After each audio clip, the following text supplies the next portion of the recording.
મિત્રો એક સમય એવો હતો કે યાર આઈપીએલમાં જઈને મુંબઈ ઇન્ડિયન્સની ટીમનું શું નામ હતું એમ, શું એની બેટિંગ, બોલિંગ, ફિલ્ડિંગ, દરેકનો પરફોર્મન્સ, ડિસિઝન એવા જબરદસ્ત લેવામાં આવતા, પેલા મેચ હારતા જાય અને પછી મેચ જીતતા જાય અને અંતમાં ફાઇનલમાં પહોંચી જાય અને કપ પણ લઈ જતા. પરંતુ હવે ખબરની ટીમને શું થઈ ગયું છે. અને કાલની મેચ તો લખનઉ અને મુંબઈ વાળી તો જો કે ભાઈ જે સારો રમી મેચ જીતવાના છે, પરંતુ મુંબઈ વાળાની ટીમનો મને હવે વિચાર થાય છે યાર કે શું કરી રહ્યા છે.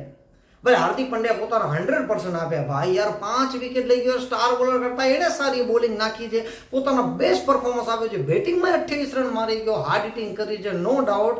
અને નમનદીપ પણ સરસ મજાનો રમી ગયો. સૂર્યકુમાર યાદવે પણ પોતાનું બેસ્ટ પરફોર્મન્સ આપ્યું, 67 રન ઠોકી દીધા, મેચને અંત સુધી લઈ ગયા.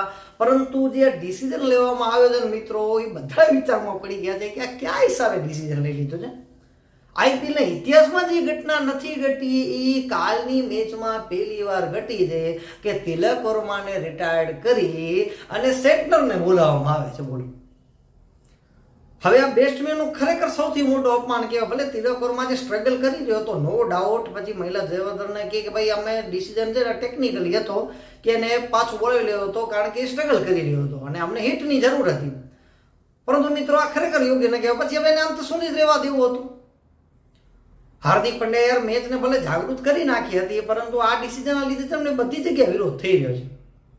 હવે પોલાર્ડ જેવો બેટ્સમેન હોય તો ઠીક છે, હાલો મેચને ફરાવી શકવાની તાકાત રાખતો હોય, પરંતુ એવું થતું નહીં. હવે સેન્ટનરને બોલાવીને શું કરી લે બોલો.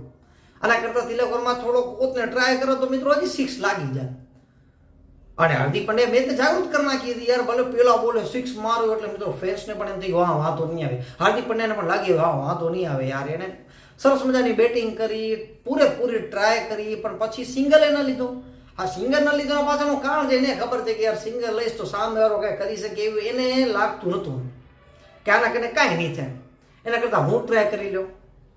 પરંતુ આ ડીટ મારવાની ટ્રાય કરી પણ યાર મેચ હારી ગયા. પણ આ શું ડિસિઝન લઈ રહ્યા છે.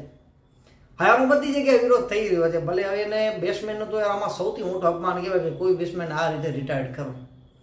અને અંતમાં જો કે હાર્દિક પંડ્યાએ જે મેચ હારી ગયા એની સંપૂર્ણ જવાબદારી પોતે સ્વીકારી લીધી. મિત્રો આમાં તમારું શું મંતવ્ય છે એ કમેન્ટમાં અવશ્ય જણાવજો.